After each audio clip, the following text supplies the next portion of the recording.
जय हिंद दोस्तों। Let's study 41 में आप लोगों का स्वागत है। मैं हूं घनश्याम यादव। दोस्तों, मैं आप लोगों को ऑल कंपटीशन से संबंधित प्रश्नों को हल करा रहा हूं। और दोस्तों, मैं एक सीरीज चला रहा हूं जिसमें भारत के प्राचीन इतिहास, मध्यकालीन इतिहास और आधुनिक भारत के बारे में पढ़ा रहा हूं। सबसे पहले मेरे द्वारा आप लोगों को भारत के प्राचीन इतिहास के बारे में पढ़ाया जा रहा है और आज का चैप्टर हम लोग का है दोस्तों जैन धर्म से संबंधित। और प्राचीन भारतीय इतिहास के स्रोत के बारे में हम लोग चर्चा कर रहे हैं, जिसमें आज का जो चैप्टर होगा जैन धर्म से संबंधित होगा। और आज का चैप्टर पढ़ाने से पहले दोस्तों, कल हमने जिस चैप्टर को पढ़ाया था सबसे पहले हम लोग उसका रिविजन करेंगे। तो दोस्तों, सबसे पहले आइए कल के चैप्टर को रिविजन करते हैं, उसके बाद जैन धर्म के बारे में पढ़ना प्रारंभ करते हैं। तो दोस्तों, कल हमने आप लोगों को महाभारत के बारे में पढ़ाया था।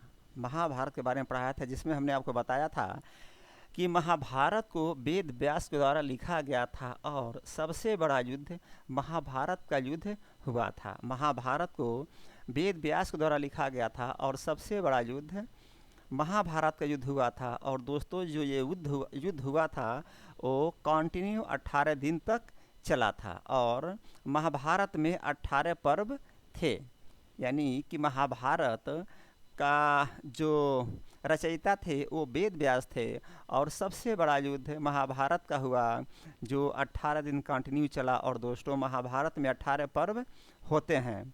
उसके बाद मैंने आपको बताया था कि महाभारत में श्लोकों की संख्या 8800 थी, जिसे जय संहिता कहा जाता है।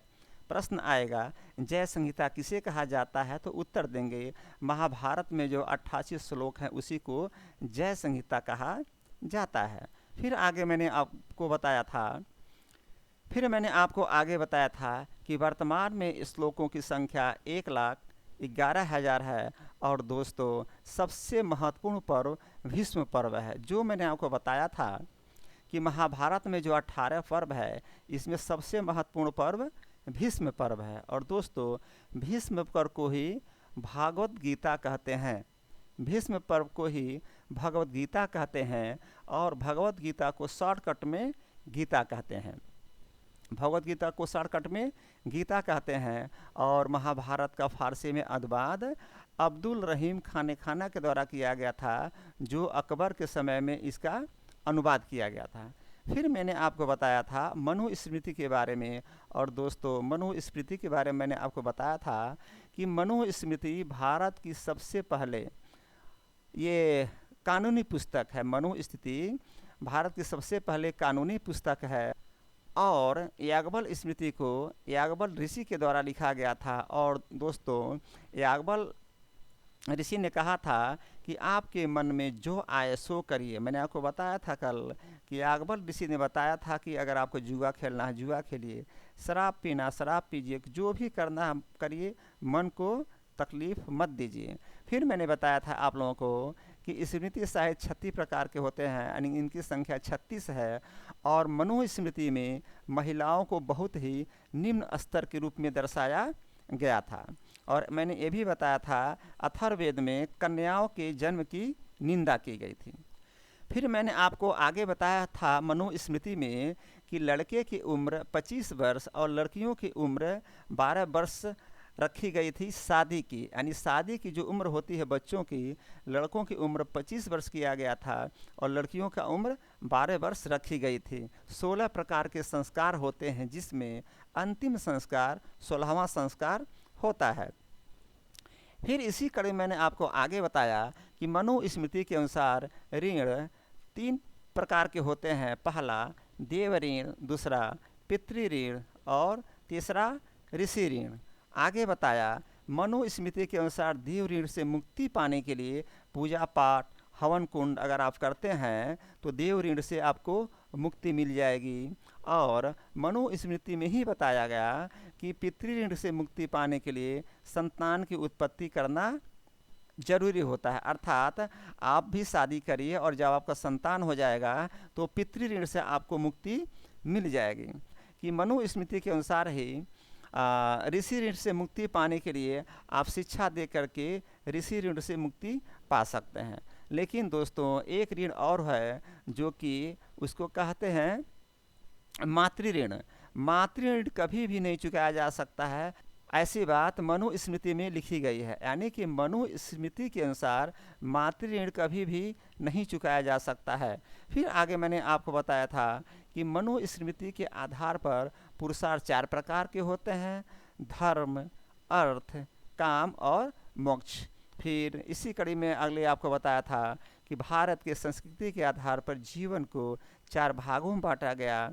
पहला ब्रह्मचर्य जीवन, दूसरा गृहस्थ जीवन, तीसरा वानप्रस्थ जीवन, और मनुस्मृति में उच्च वर्ग को वरीयता दिया गया था दोस्तों, और निम्न वर्ग को वरीयता नहीं दिया गया था। इस प्रकार मैंने कल आपका जो चैप्टर पढ़ाया था उसके बारे में जो जानकारी दी गई थी उसको मैंने रिविजन करा लिया, और आज फिर पुनः हम आते हैं आज के चैप्टर पर और आज के चैप्टर पढ़ना प्रारंभ करते हैं।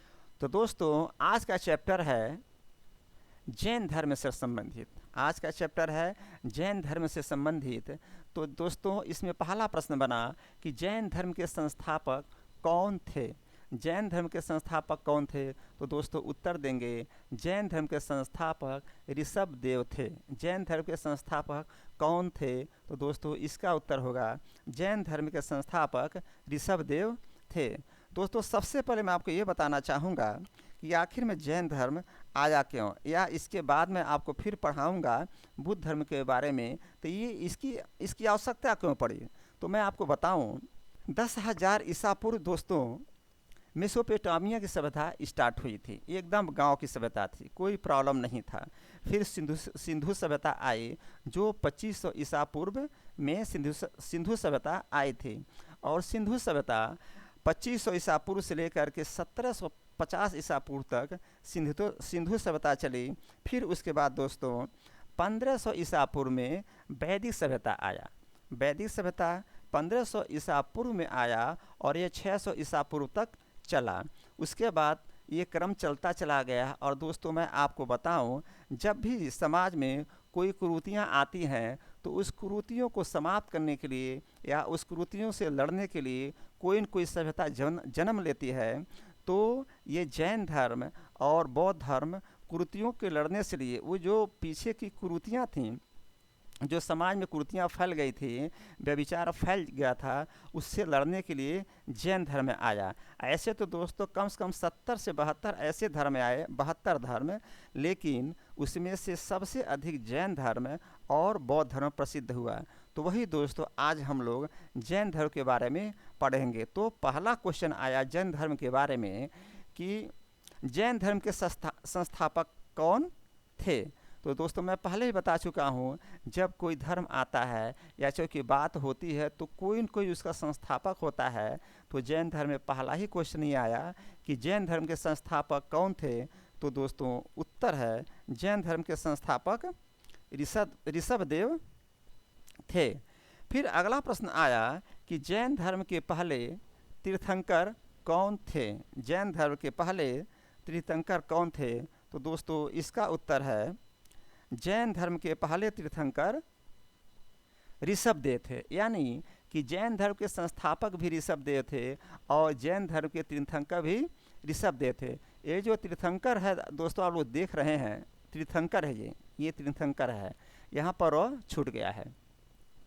ये जो तीर्थंकर है, जैन धर्म में 24 तीर्थंकर आए थे और तीर्थंकर उनको बोला जाता था जो उस जैन धर्म से संबंधित बहुत बड़े स्तर पर काम करते हों या किए हों, यानी उसके प्रचार प्रसार में, उसके नियम कानून को लागू करने में, चाहे उसको आगे बढ़ाने में उनको तीर्थंकर कहा जाता है।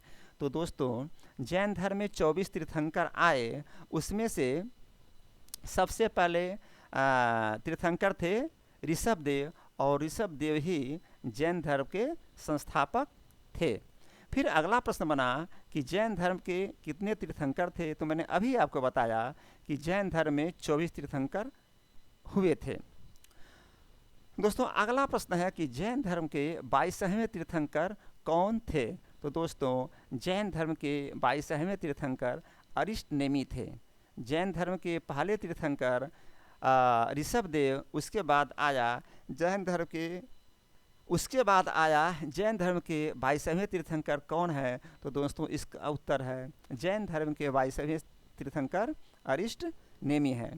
फिर अगला प्रश्न है दोस्तों, किस तीर्थंकर का उल्लेख ऋग्वेद में आता है? तो दोस्तों जैन धर्म के पहले तीर्थंकर ऋषभदेव और 22वें तीर्थंकर अरिष्ट नेमी का उल्लेख ऋग्वेद में आता है। इसीलिए मैंने आप लोगों को पहला तीर्थंकर और 22वां तीर्थंकर के बारे में बता दिया कि पहले तीर्थंकर ऋषभदेव थे और 22वें तीर्थंकर अरिष्ट नेमी थे। इसके बाद उत्तर बना कि किस तीर्थंकर का उल्लेख ऋग्वेद में आता है? तो दोस्तों जैन धर्म के सबसे पहले तीर्थंकर ऋषभदेव और 22वें तीर्थंकर अरिष्ट नेमी का नाम ऋग्वेद में या उल्लेख ऋग्वेद में मिलता है। फिर उसके बाद दोस्तों अगला प्रश्न है कि जैन धर्म में 23वें तीर्थंकर कौन थे? जैन धर्म में 23वें तीर्थंकर कौन थे? तो दोस्तों इसका उत्तर है जैन धर्म के 23वें तीर्थंकर पार्श्वनाथ थे। ध्यान देंगे दोस्तों कि जैन धर्म में जो 24 तीर्थंकर आए, इसमें सबसे अधिक महत्व पार्श्वनाथ, उसके बाद महावीर स्वामी का है। तो थोड़ा सा पार्श्वनाथ के बारे में जानकारी लेंगे, उसके बाद महावीर स्वामी जो हमारे जैन धर्म के 24वें तीर्थंकर है, उनके बारे में विस्तृत चर्चा की जाएगी। तो दोस्तों यहाँ प्रश्न बना कि जैन धर्म के 23वें तीर्थंकर कौन थे? तो उत्तर हुआ जैन धर्म के 23वें तीर्थंकर पार्श्वनाथ जी थे। फिर अगला प्रश्न बना, पार्श्वनाथ कहाँ जाकर तपस्या किए? पार्श्वनाथ जी कहाँ जाकर तपस्या किए? तो दोस्तों पार्श्वनाथ झारखंड के समेध शिखर पर जाकर के तपस्या किए थे और वहीं पर उनको ज्ञान की प्राप्ति हुई थी। प्रश्न आएगा कि पार्श्वनाथ को कहाँ पर ज्ञान की प्राप्ति हुई थी? तो दोस्तों उत्तर देंगे पार्श्वनाथ को ज्ञान की प्राप्ति समेध शिखर पर हुई थी और पार्श्वनाथ झारखंड के समेध शिखर पर जा कर के तपस्या किए थे। प्रश्न आएगा पार्श्वनाथ कहाँ जाकर तपस्या किए थे? तो दोस्तों पार्श्वनाथ झारखंड के समेध शिखर पर जा कर के तप किए और वहीं पर उनको ज्ञान की प्राप्ति हुई थी। फिर अगला प्रश्न आया कि इस समय समेध शिखर को क्या बोलते हैं? पार्श्वनाथ जी समेध शिखर पर जाकर के तप किए और उस समेध शिखर को आज के समय में क्या बोलते हैं? तो दोस्तों यही प्रश्न बन रहा है कि इस समय समेध शिखर को क्या बोलते हैं? तो इसका उत्तर होगा इस समय समेध शिखर को पारसनाथ बोलते हैं। आप लोगों में से बहुत लोगों को पता होगा कि लोग पारसनाथ जाते हैं दर्शन करने के लिए। तो दोस्तों वही समेध शिखर है जो आज के डेट में पारसनाथ के नाम से प्रसिद्ध है। फिर अगला प्रश्न है कि जैन धर्म के वास्तविक संस्थापक कौन थे? जैन धर्म के वास्तविक संस्थापक कौन थे? तो दोस्तों इसका उत्तर होगा जैन धर्म के वास्तविक संस्थापक महावीर स्वामी जी को कहा जाता है। अब यहाँ पर आप लोग सोचेंगे कि ये वास्तविक संस्थापक कौन होता है? तो दोस्तों इसके बारे में मैं आप लोगों को बताना चाहूँगा कि जैन धर्म में जो 24 तीर्थंकर आए उसमें से सबसे पहले तीर्थंकर ऋषभदेव थे, लेकिन वास्तविक संस्थापक जो 24वें तीर्थंकर महावीर स्वामी थे उनको माना जाता है और वास्तविक संस्थापक उसे कहा जाता है जो उस संस्था कर सकते हैं, चाहे ये धर्म की बात हो तो इस धर्म से संबंधित सबसे अधिक काम यानी कि इन्हीं के द्वारा किया गया था। चाहे प्रचार प्रसार की बात की गई हो, चाहे अपने कह सकते हैं ना कि आप एरिया स्तर पर, स्टेट स्तर पर या देश स्तर पर या विश्व विख्यात यानी विश्व के स्तर पर अगर ढंग से कोई काम किया था तो ये महावीर स्वामी जी के द्वारा ही किया गया था जैन धर्म पे काम। ऐसे तो 23 तीर्थंकर आए लेकिन उन लोगों का कोई नाम नहीं आता है। तो कहते हैं ना कि किसी संस्था को आपने स्टार्ट कर दिया लेकिन कुछ कर नहीं पाए, उसमें कोई काम नहीं हुआ, लेकिन कोई ऐसा व्यक्ति आया जो संस्था को उठाया और उसका नाम रोशन किया, तो कहते हैं कि जो व्यक्ति आया और उसको उस संस्था को प्रसिद्धि दिलाई तो उसको कहेंगे हम कि वो उस संस्था का वास्तविक संस्थापक, जैन धर्म के वास्तविक संस्थापक महावीर स्वामी जी को कहा जाता है। फिर अगला प्रश्न बना, जैन धर्म के 24वें तीर्थंकर कौन? तो दोस्तों मैंने पहले ही बता दिया कि जैन धर्म के 24वें तीर्थंकर महावीर स्वामी जी थे। और जैन धर्म के अंतिम तीर्थंकर कौन थे? तो दोस्तों जैन धर्म के वास्तविक संस्थापक महावीर स्वामी जी थे, जो 24वें तीर्थंकर थे। और जैन धर्म के अंतिम तीर्थंकर भी महावीर स्वामी जी ही थे। अगला प्रश्न बना कि ऋषभ देव को और किस नाम से जाना जाता है? जो ऋषभ देव जैन धर्म के पहले तीर्थंकर थे, या ये कह सकते हैं कि संस्थापक थे। तो यहाँ प्रश्न बन रहा है कि ऋषभ देव को और किस नाम से जाना जाता है दोस्तों? तो ऋषभ देव को आदिनाथ के नाम से भी जाना जाता है। प्रश्न आएगा ऋषभ देव को और किस नाम से जाना जाता है? तो आप उत्तर देंगे ऋषभ देव को आदिनाथ के नाम से भी जाना जाता है। अगला प्रश्न आया अनेकांतवाद किस धर्म से संबंधित दर्शन है? तो दोस्तों इसका उत्तर है अनेकांतवाद जैन धर्म से संबंधित दर्शन है। अनेकांतवाद जैन धर्म से संबंधित दर्शन है। फिर अगला प्रश्न आया महावीर स्वामी जी ने किस शताब्दी ईसा पूर्व में जैन धर्म का प्रचार प्रसार किए थे? महावीर स्वामी जी किस शताब्दी ईसा पूर्व में जैन धर्म का प्रचार प्रसार किए थे? तो दोस्तों उत्तर देंगे महावीर स्वामी जी 6ठी शताब्दी ईसा पूर्व यानी 6ठी शताब्दी यानी 6ठी BC में जैन धर्म का प्रचार प्रसार किए थे। फिर अगला प्रश्न आया कि महावीर स्वामी जी का जन्म किस ग्राम में हुआ था? तो दोस्तों उत्तर देंगे महावीर जी का जन्म कुंडग्राम वैशाली में हुआ था। महावीर स्वामी जी का जन्म किस ग्राम में हुआ था? तो दोस्तों इसका उत्तर बनता है महावीर स्वामी जी का जन्म कुंडग्राम वैशाली में हुआ था। फिर अगला प्रश्न आया महावीर स्वामी का जन्म कब हुआ था? तो दोस्तों कुछ लोग कहते हैं कि महावीर स्वामी जी का जन्म 599 ईसा पूर्व में हुआ, और कुछ लोग कहते हैं 540 में। इसलिए मैंने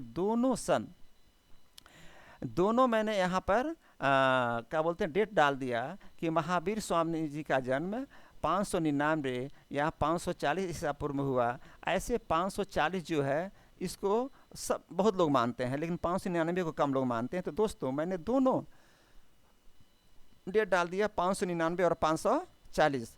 फिर अगला प्रश्न बना कि महावीर स्वामी जी के माता का क्या नाम? तो दोस्तों महावीर स्वामी जी के माता का नाम था त्रिशला।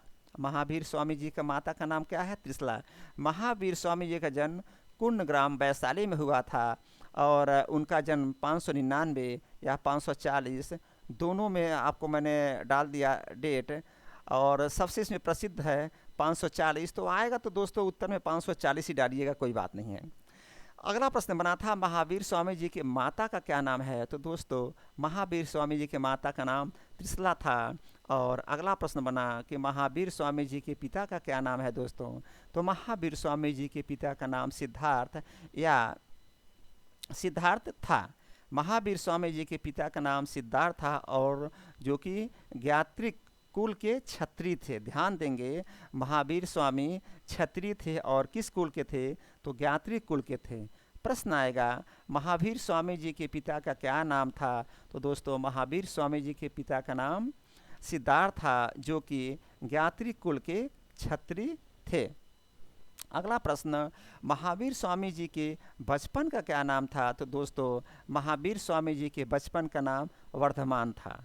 महावीर स्वामी जी के बचपन का क्या नाम? तो दोस्तों महावीर स्वामी जी के बचपन का नाम वर्धमान था। अगला प्रश्न महावीर स्वामी जी के बड़े भाई का क्या नाम था? तो दोस्तों महावीर स्वामी जी के बड़े भाई का नाम नंदीवर्धन था, और इनके बचपन का नाम वर्धमान था। अगला प्रश्न बना कि महावीर स्वामी जी की पुत्री का क्या नाम था? तो दोस्तों महावीर स्वामी जी की पुत्री का नाम अड़ोज्या प्रियदर्शनी था। महावीर स्वामी जी की पुत्री का नाम अड़ोज्या प्रियदर्शनी था।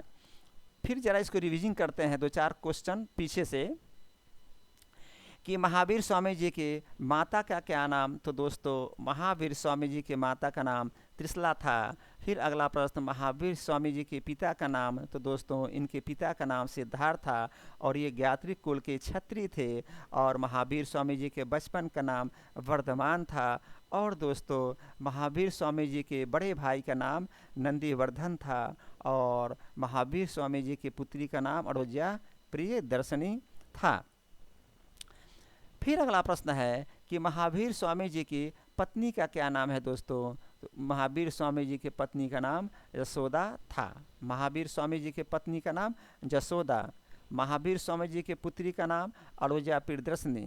महावीर स्वामी जी के बड़े भाई का नाम नंदीवर्धन, यानी कि महावीर स्वामी जी के बड़े भाई का नाम नंदीवर्धन। महावीर स्वामी जी की पुत्री का नाम अड़ोजा प्रियदर्शनी और महावीर स्वामी जी के पत्नी का नाम यशोदा था। फिर अगला प्रश्न है दोस्तों कि महावीर स्वामी जी के दामाद का क्या नाम था। चूँकि उनकी पुत्री हैं तो दामाद होंगे। तो दोस्तों पुत्री का नाम अभी मैंने आपको बताया कि महावीर स्वामी जी की पुत्री का नाम अड़ोजा प्रियदर्शनी था।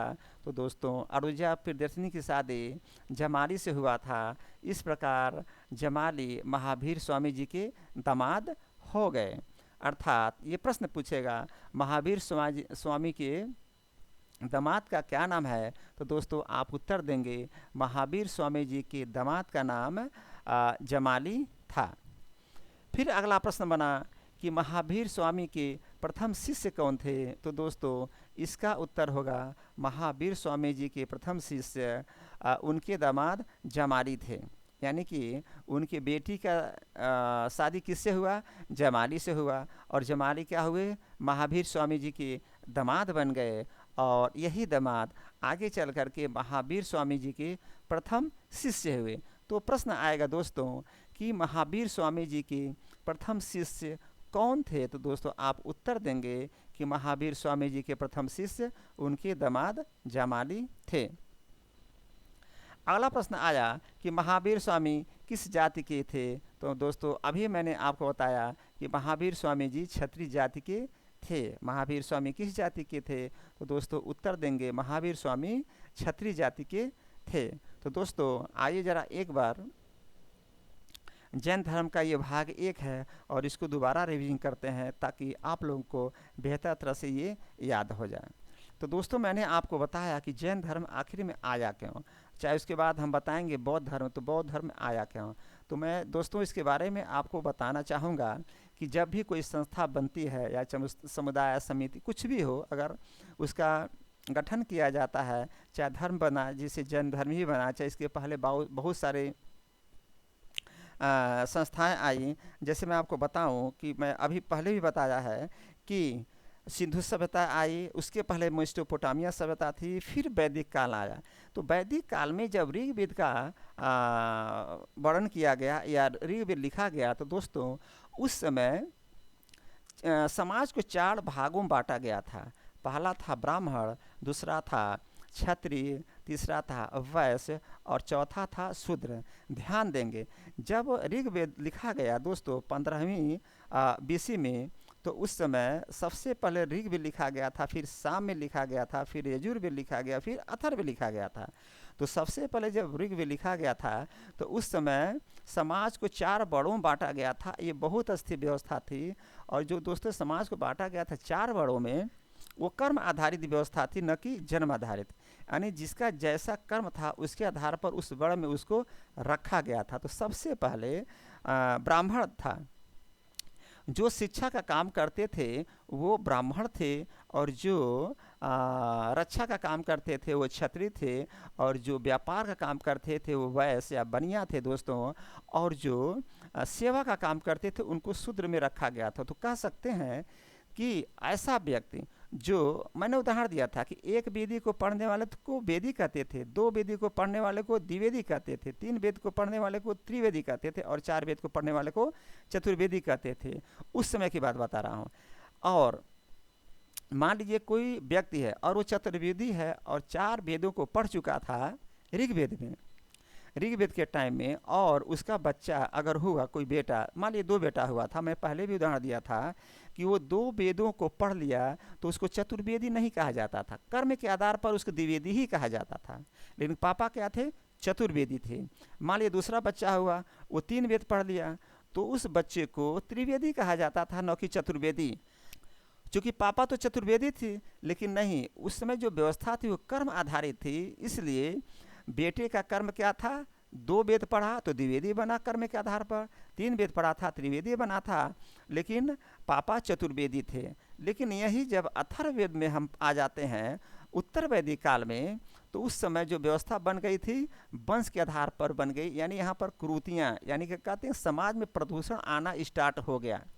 और जब प्रदूषण आना स्टार्ट हो गया तो दोस्तों आगे चल कर के समाज में कुछ हलचल हुआ, और उस समय लगभग 72 धर्म आए, जिसमें एक जैन धर्म भी था और दूसरा बौद्ध धर्म था, जो कि आज हम जैन धर्म के बारे में पढ़ते हैं। इसकी उत्पत्ति उन कुरीतियों को दूर करने के लिए हुआ था। जैन धर्म की उत्पत्ति या जैन धर्म का कहते हैं विकास, उन कुरीतियों को जो अथर्ववेद में का वंश के आधार पर निर्धारण होने लगा लोगों का, उसको दूर करने के लिए ये जैन धर्म का निर्माण हुआ था। जैसे मैंने आपको बताया कि ऋग वैदिक काल में वंश कर्म के आधार पर था, लेकिन उत्तर वैदिक काल में आकर के यानी अथर्ववेद में वंश वंश के आधार पर हो गया। तो इसमें क्या होता था, जैसे मान लीजिए कि जो घर का मुखिया है, जो पापा है, वो चतुर्वेदी हैं, और बेटा वेद पढ़ा चाहे नहीं पढ़ा और उनका बेटा हो गया, तो सीधे उसने भी लिखना स्टार्ट कर दिया चतुर्वेदी, यानी वंश के आधार पर इनका निर्धारण स्टार्ट हो गया। चतुर्वेदी को चतुर्वेदी कहना लगा, उनको त्रिवेदी और द्विवेदी नहीं कहा जाने लगा। तो इस तरह से हम कह सकते हैं कि उस समय जब कुरीतियाँ हुई समाज में प्रदूषण फैला। प्रदूषण का मतलब होता है कि मानसिक प्रदूषण,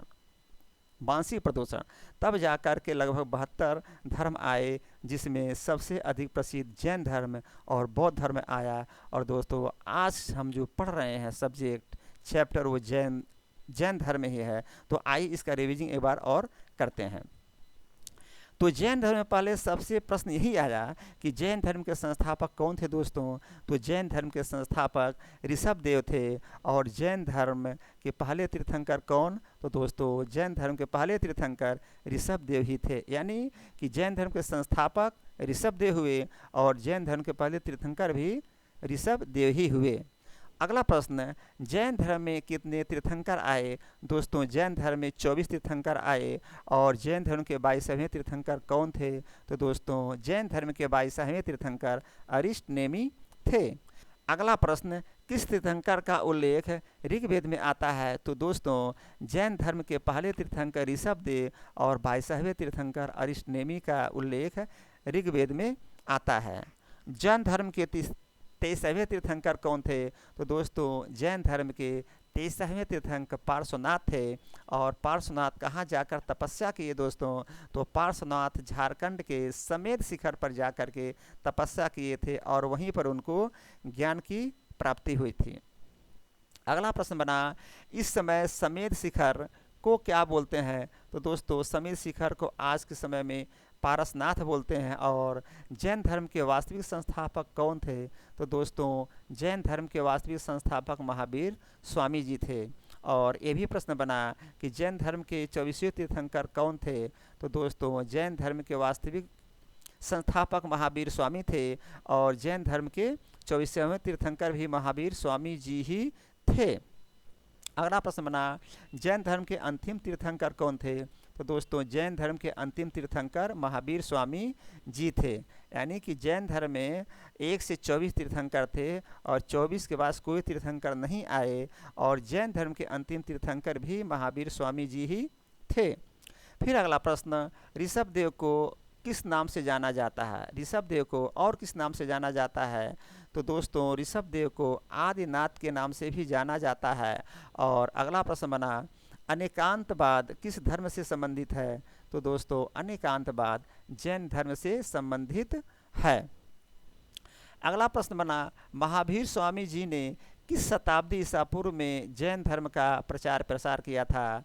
तो इसका उत्तर होगा, महावीर स्वामी जी ने 6ठी शताब्दी ईसा पूर्व में जैन धर्म का प्रचार प्रसार किया था।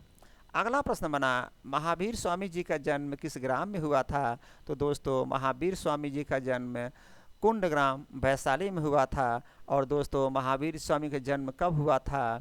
तो प्रसिद्ध तो दोस्तों इसमें यही है कि 540 में हुआ था, लेकिन कुछ लोग बोलते हैं 599 भी। तो मैंने इस यहाँ पर दोनों डेट डाल दिया। तो महावीर स्वामी जी का जन्म 599 540 मैंने दोनों डाल दिया दोस्तों। तो महावीर स्वामी जी के माता का क्या नाम था? तो दोस्तों महावीर स्वामी जी के माता का नाम त्रिशला था। और महावीर स्वामी जी के पिता का क्या नाम था? तो दोस्तों महावीर स्वामी जी के पिता का नाम सिद्धार्थ था।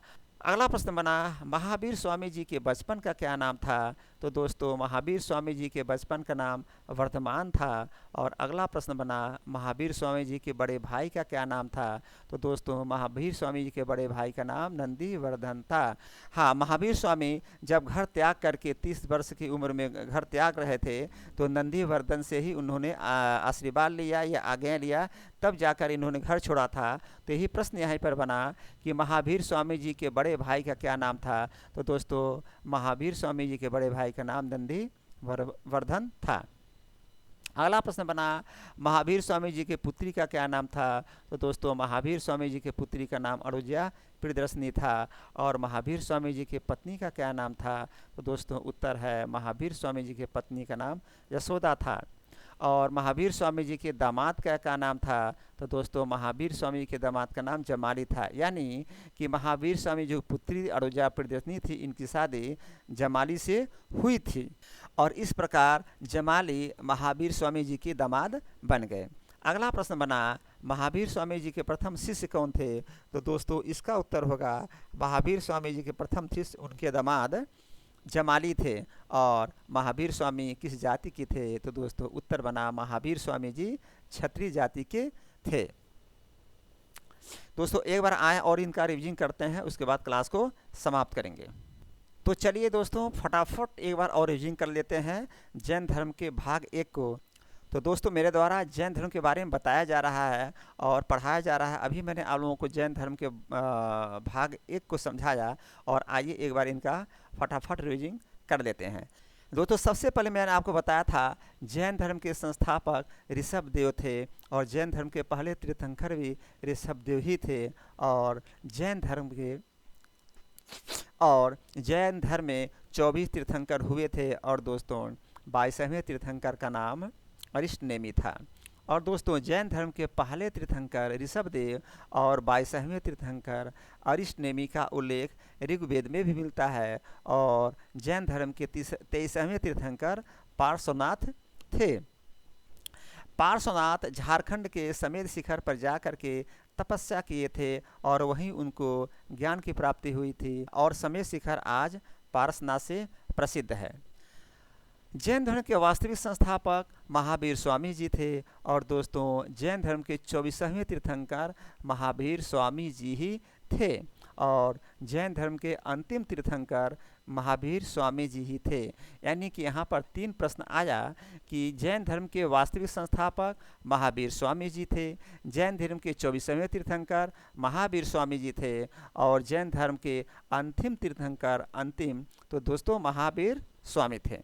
अगला, ऋषभदेव को आदिनाथ के नाम से भी जाना जाता है, और अनेकांतवाद जैन धर्म से संबंधित दर्शन है। और दोस्तों महावीर स्वामी जी ने 6ठी शताब्दी ईसा पूर्व में जैन धर्म का प्रचार प्रसार किया था।